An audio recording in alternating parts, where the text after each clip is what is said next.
கிணத்த தோண்டினா பூதம் கிளம்பிச்சாம்பாங்க, அது மாதிரி இருக்குது. இப்போ உங்களுக்கு ஸ்ரீகாந்த் பார்த்தா எனக்கு என் மனைவிக்கும் பிரச்சனை, அதனால தான் போதை பழக்கத்துக்கு அடிமையானேன்றாரு.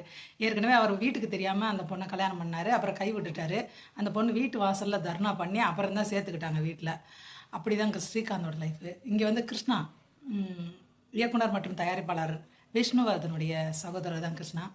அவருடைய கல்யாணம் எப்படின்னு பார்த்தீங்கன்னா, ஒரு 14 மாதம் சேர்ந்து வாழ்ந்துருப்பாங்க போல். மனைவி வந்து கிருஷ்ணாவோட அப்பா அம்மா மேலே புகார் வச்சாங்களாம், வரதட்சணை கேட்டு கொடுமைப்படுத்துறாங்கன்ட்டு. அப்புறம் விசாரிக்க போக கிருஷ்ணா சொல்கிறாரு, ஆடம்பர வாழ்க்கைக்கு ஆசைப்படுறா, என்னை ரொம்ப சித்திரவதை பண்ணுறேன், நான் ரொம்ப மன உளைச்சலுக்கு உள்ளாயிட்டேன், இந்த 14 மாதம் எனக்கு ரொம்ப கஷ்டமாக போச்சு அப்படின்னு சொல்லிட்டு அவர் சொல்லி அப்புறம் விவாகரத்து ஆயிடுச்சு 2015.